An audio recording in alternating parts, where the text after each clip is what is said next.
Hello students, इस video में हम जे एडवांस 2025 के क्वेश्चन को डिस्कस करेंगे। क्वेश्चन में कह रहा है कि let P x1, y1 and Q x2, y2 be two distinct point on the ellipse x² / 9 + y² / 4 = 1 such that y1 greater than 0 and y2 greater than 0। तो देखिए सवाल में आपको एक एलिप्स दे रखा है, एलिप्स का इक्वेशन आपको दे रखा है x² / 9 + y² / 4 = 1।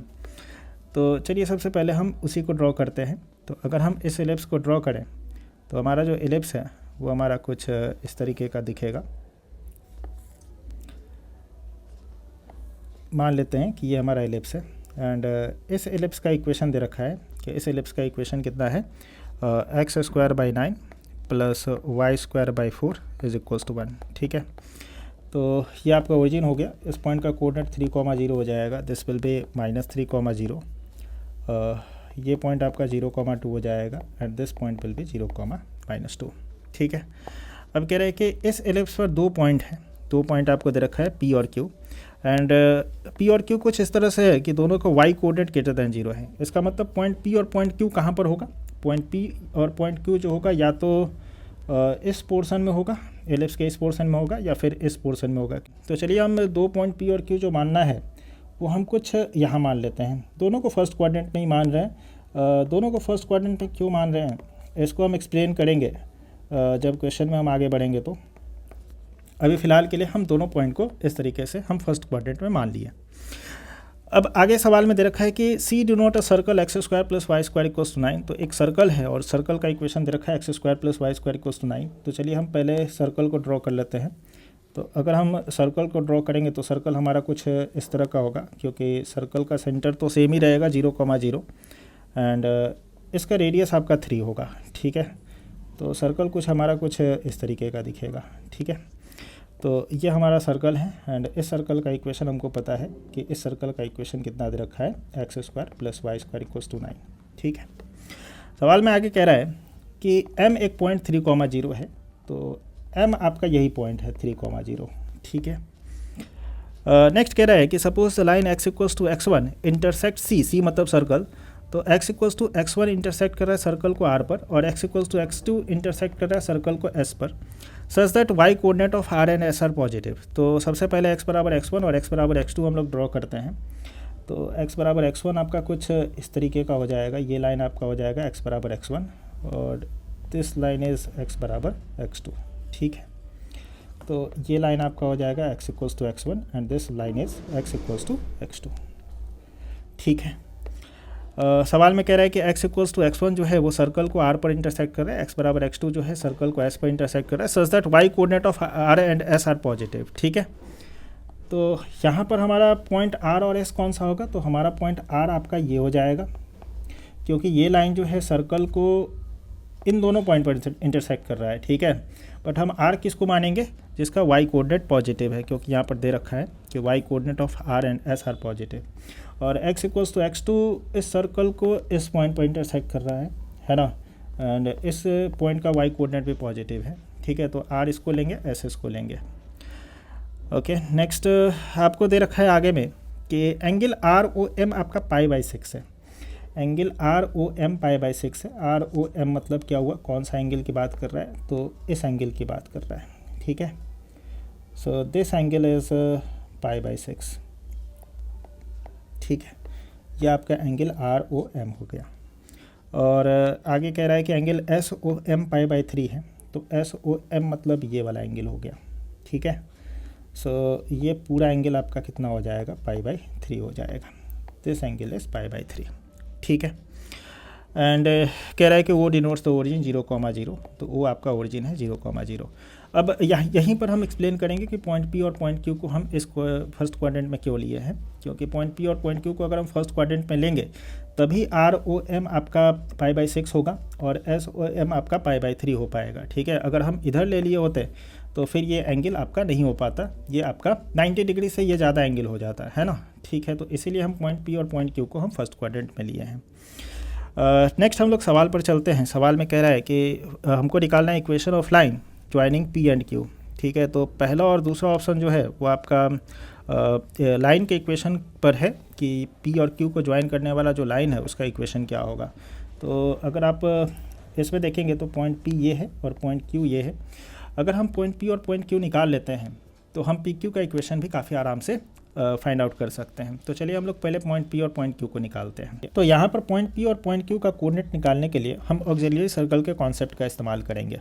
तो जैसा कि आपको पता होगा कि मान लीजिए कि आपके पास अगर एक एलिप्स है एंड लेट अस सपोज ये हमारे पास एक एलिप्स है एंड एलिप्स का इक्वेशन मान लीजिए कि x square by a square plus y square by b square equals to 1 है।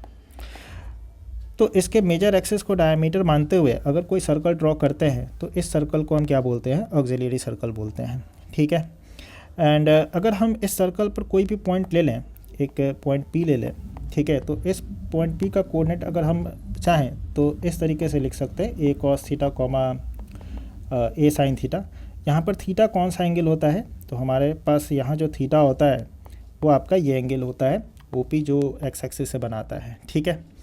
एंड अगर हम यहीं से एक परपेंडिकुलर ड्रॉ कर दें, ठीक है, तो यहाँ पर एक पॉइंट मिलेगा एलिप्स पर एंड कोऑर्डिनेट होता है a cos theta comma b sine theta. ठीक है। तो ये टोटल आपका ऑक्सिलरी सर्कल का एक कॉन्सेप्ट है जिसके बारे में आप पढ़े होंगे एलिप्स में। तो इसी कॉन्सेप्ट का हम लोग यहाँ पर इस्तेमाल करेंगे। ठीक है। तो अगर आप देखेंगे तो पॉइंट पी के कोरस्पॉन्डिंग अगर सर्कल पर पॉइंट देखेंगे तो ये पॉइंट आर है जो कि π/6 एंगल बना रहा है एक्स एक्सिस के साथ। तो अगर हम चाहें तो पॉइंट पी का कोऑर्डिनेट हम लिख सकते हैं a cos theta comma b sine theta. Theta यहाँ पर π/6 हो जाएगा। तो पॉइंट पी का कोऑर्डिनेट हम लिख सकते हैं कि पॉइंट पी का कोऑर्डिनेट क्या हो जाएगा, यहाँ पर ए के जगह पर क्या हो जाएगा, तो हमारे पास एलिप्स का इक्वेशन है x square by 9 plus y square by 4 equals to 1। तो ए के जगह पर आपका हो जाएगा 3, सो 3 कॉस π/6 एंड 2 साइन π/6। ओके। तो इसको हम लिख सकते हैं 3√3/2 एंड कॉमा 1। ठीक है। तो अगर हम बात करें तो पॉइंट पी का कोऑर्डिनेट क्या हो जाएगा, पॉइंट पी का कोऑर्डिनेट हो जाएगा 3√3/2 कॉमा 1। ठीक है। अच्छा, उसी तरह से हम पॉइंट क्यू का कोऑर्डिनेट निकाल सकते हैं। जो हमारा इसेंट्रिक एंगल है पॉइंट एस का वो π/3 है और इसके कॉरस्पॉन्डिंग जो एलिप्स पर जो पॉइंट है वो आपका पॉइंट क्यू है। तो पॉइंट क्यू का जो कोऑर्डिनेट हो जाएगा, पॉइंट क्यू का जो कोऑर्डिनेट हो जाएगा that will be a cos theta comma b sine theta and यहाँ पर थीटा का काम कौन करेगा, π/3 करेगा। So 3 cos π/3 comma 2 sine π/3। So this will be equals to 3/2 comma ये आपका हो जाएगा 2√3/2 साइन 60 आपका √3/2 होता है। सो 2 and 2 विल बी कैंसिल, तो 3/2 कॉमा √3 हो जाएगा। तो अगर हम पॉइंट क्यू के कोऑर्डिनेट की बात करें तो पॉइंट क्यू का कोऑर्डिनेट कितना हो जाएगा, पॉइंट क्यू का कोऑर्डिनेट हो जाएगा 3/2 कॉमा √3, 3/2 कॉमा √3। ठीक है। तो हम पॉइंट पी और पॉइंट क्यू का कोऑर्डिनेट हम निकाल चुके हैं। तो इसका इक्वेशन भी हम लोग निकाल सकते हैं। इसका इक्वेशन क्या हो जाएगा, तो एक पॉइंट आपका ये है और दूसरा पॉइंट आपका, दोनों पॉइंट हम लोग निकाल चुके हैं। तो एक पॉइंट हमारा ये है और दूसरा पॉइंट हमारा ये है। तो हमको एक लाइन का इक्वेशन लिखना है जो कि इन दोनों पॉइंट से पास कर रहा है 3√3/2 कॉमा 1 एंड 3/2 कॉमा √3। तो लाइन का इक्वेशन क्या हो जाएगा, y-1 is equals to √3 - 1 upon 3/2 minus 3√3/2 and x minus 3√3/2। ठीक है। ओके। तो इसको अगर हम फर्दर सिंप्लीफाई करेंगे तो हमारे पास आ जाएगा y-1 इज इक्वल्स टू √3 - 1। यहाँ से अगर हम 3/2 कॉमन ले लें तो ये हमारा हो जाएगा 1 माइनस √3 एंड x माइनस 3√3/2। ठीक है। तो ये दोनों ऊपर नीचे कैंसिल हो जाएगा -1 टाइम्स में। तो यहाँ पर हम लिख सकते हैं y-1 is equals to -2/3 x minus 3√3/2। ठीक है। तो इसको आप चाहें तो कुछ इस तरीके से लिख सकते हैं कि y-1 is equals to -2/3x and plus अगर आप मल्टीप्लाई करेंगे तो 2/3 और 3/2 आपका कैंसिल हो जाएगा और आपके पास केवल बचेगा +√3। ठीक है। सो इसको हम फर्दर लिख सकते हैं, this will be equal to -2x plus 3√3 upon 3। Cross multiply करेंगे तो 3y - 3 is equals to -2x plus 3√3। तो हमारे पास जो लाइन का इक्वेशन आएगा that will be 2x plus 3y is equals to 3 + 3√3। ठीक है, तो ये हमारा पी क्यू का इक्वेशन हो जाएगा। तो एक बार हम लोग ऑप्शन चेक कर लेते हैं कि ऑप्शन में हमारे पास क्या है। तो ऑप्शन में हमारे ख्याल से फर्स्ट ऑप्शन मैच कर रहा है, 2x + 3y is equals to 3 × 1 + √3। तो आप चाहे तो इसमें से 3 कॉमन ले सकते हैं। अगर आप इसमें से 3 कॉमन ले लेंगे तो आपके पास आ जाएगा 1 + √3।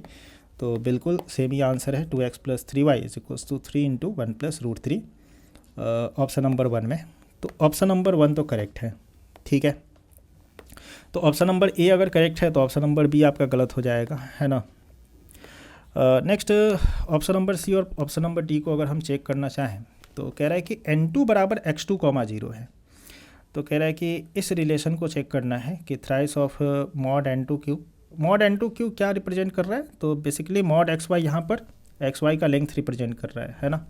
तो ये n2q का लेंथ है is equals to twice of n2s का लेंथ। ठीक है, इसको हम लोग चेक करते हैं। तो n2 आपको x2, 0 दे रखा है। तो n2 हमारे पास पॉइंट कौन सा होगा, तो n2 हमारा जो पॉइंट होगा ये हमारा पॉइंट q है जिसका कोऑर्डिनेट x2, y2 है। तो हमारे पास जो n2 होगा वो हमारा कोई ये वाला पॉइंट होगा, this one. So this point is x2, 0। ठीक है, एंड कह रहा है कि thrice of mod of n2q is equals to twice of mod of n2s। तो हमको किसका रेशियो निकालना है, तो बेसिकली हमको ये चेक करना है ना। तो एक बार इसको हम देख लेते हैं। तो हमको ये चेक करना है कि thrice of mod of n2q is equals to twice of mod of n2s is equals to twice of mod of n2s। ठीक है, तो कुल मिलाकर के अगर हम बात करें तो n2q अपॉन n2s बराबर देखना है कि ये 2/3 के बराबर है कि नहीं। ठीक है, तो सबसे पहले हम n2q के लेंथ की बात करें तो n2 आपका यहाँ पर है और ये आपका n2q हो जाएगा। ठीक है, तो इस पॉइंट q का कोऑर्डिनेट आपका क्या है, ये है। तो अगर हम n2q की लेंथ की बात करें तो वो कितना हो जाएगा, √3, क्योंकि इस पॉइंट का y कोऑर्डिनेट आपका √3 है। बाकी आपको n2s चाहिए होगा। अब n2s के लिए पॉइंट s का कोऑर्डिनेट हमको चाहिए। s का कोऑर्डिनेट निकालना काफ़ी आसान है। अगर हम पॉइंट s की बात करें तो पॉइंट s आपका सर्कल पर है, सर्कल का इक्वेशन ये है और ये एंगल आपका π/3 है। तो अगर हम बात करें तो कि पॉइंट s का कोऑर्डिनेट क्या होगा, तो पॉइंट s का कोऑर्डिनेट क्या हो जाएगा, 3 cos π/3, 3 sin π/3। ओके, सो ये आपका हो जाएगा 3 cos 61/2 हो जाता है। सो 3/2, 3√3/2। तो अगर हम पॉइंट s के कोऑर्डिनेट की बात करें तो पॉइंट s का कोऑर्डिनेट क्या हो जाएगा, 3/2, 3√3/2। ठीक है, ये पॉइंट s का कोऑर्डिनेट हो जाएगा। अब हम निकाल सकते हैं जो भी हमको निकालना है। तो हमको निकालना है क्या, n2q अपॉन n2s। ठीक है, तो n2q upon n2s।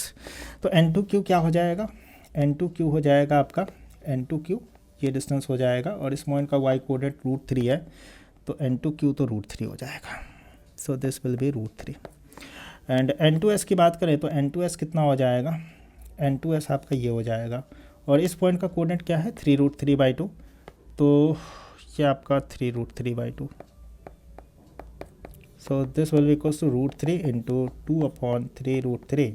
So this will be cancelled और आप देख सकते हैं कि रेशियो सही आ रहा है, 2/3 ही आ रहा है, जो कि हमको ऑप्शन में दे रखा है। तो इसका मतलब ये भी ऑप्शन सही है।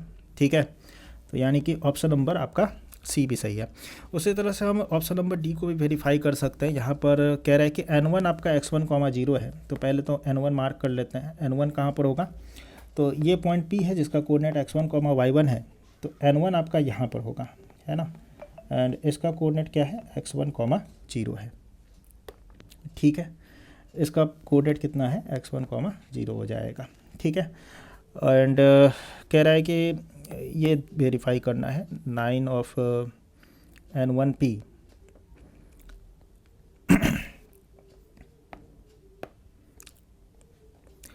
Nine of n1p is equals to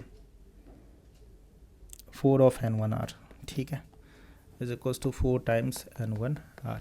ठीक है, तो मतलब कुल मिलाकर के हमको ये देखना है कि n1p और n1r का जो रेशियो है वो आपका 4/9 आ रहा है कि नहीं। ठीक है, तो अगर हम बात करें